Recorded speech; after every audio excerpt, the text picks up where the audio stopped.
Welcome back everyone. नमस्ते सभी को। आज पतंजलि योग सूत्र श्रृंखला में हम पतंजलि योग सूत्र का 17वां सूत्र समझेंगे। 17वां सूत्र कहता है वितर्क विचार आनंद अस्मिता नुगमात संप्रज्ञातः।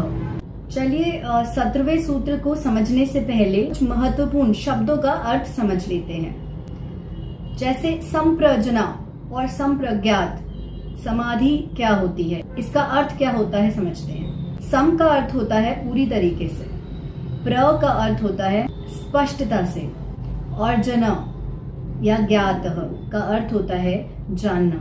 संप्रजना और संप्रज्ञात समाधि का अर्थ होता है पूर्ण तरीके से स्पष्टता से जानना। चलिए समझते हैं संप्रजना समाधि को कैसे समझा जा सकता है। इसमें कुछ स्टेप्स होते हैं जिसमें पहले हम वितर्क करते हैं, फिर विचार करते हैं, फिर आनंद की स्थिति में आते हैं और फिर अस्मिता सेल्फ में खो जाते हैं। चलिए सबसे पहले तर्क को समझते हैं कि तर्क 3 तरीके से हो सकता है, कुतर्क, वितर्क और तर्क। कुतर्क का अर्थ होता है जिसमें हम नकारात्मक अर्थ बतलाते हैं या फिर कुतर्क में मूर्खता परिपूर्ण होती है। अब तर्क क्या होता है?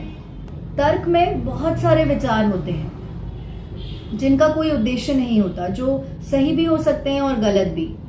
वितर्क करने वाला व्यक्ति जागरूक होता है अपने विचारों को लेकर, उसकी समझ को लेकर, और वह फोकस्ड थिंकर होता है। चलिए समझते हैं विचार। विचार क्या होता है? जिसमें सही तर्क विचार की तरफ लेकर जाता है। जब मन में गलत विचार आते हैं जैसे हिंसा, झूठ बोलना, तब उसे वितर्क कहा जाता है।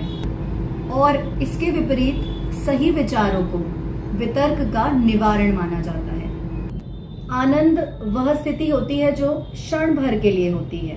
अस्मिता वह स्थिति होती है जिसमें हम सेल्फ में खो जाते हैं, वन सेल्फ में खो जाते हैं, आई में खो जाते हैं, अहम में खो जाते हैं। ईगो, अहंकार।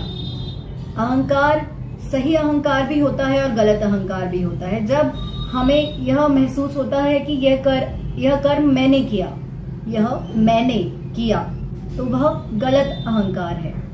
और जब हमें महसूस होता है कि मैं देख सकता हूं कि यह मैंने किया, तब यह सही अहम होता है।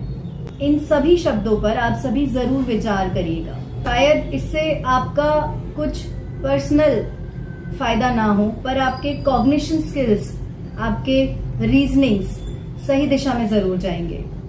चलिए समझते हैं प्रज्ञा समाधि में क्या करते हैं। प्रज्ञा समाधि में पहले आत्म विश्लेषण किया जाता है, खुद से विश्लेषण किया जाता है। उसके बाद सही या गलत समझा जाता है। जो विश्लेषण किया है उसमें सही या गलत पर विचारा जाता है, गहन विचार किया जाता है। और उसके बाद जो स्थिति आती है वह आनंद की स्थिति होती है, जिसमें कोई इच्छा नहीं होती है, क्योंकि इससे पहले विचार किया जा चुका होता है। आनंद के बाद स्थिति आती है प्योर बीइंग की, दैट इज आई, अहम की। वह अहम जो कह रहा है कि मैं देख रहा हूं कि मैंने यह किया है। यहाँ तक सुनने के लिए धन्यवाद। अब 17वें सूत्र को जानने के प्रयास को कल भी जारी रखेंगे।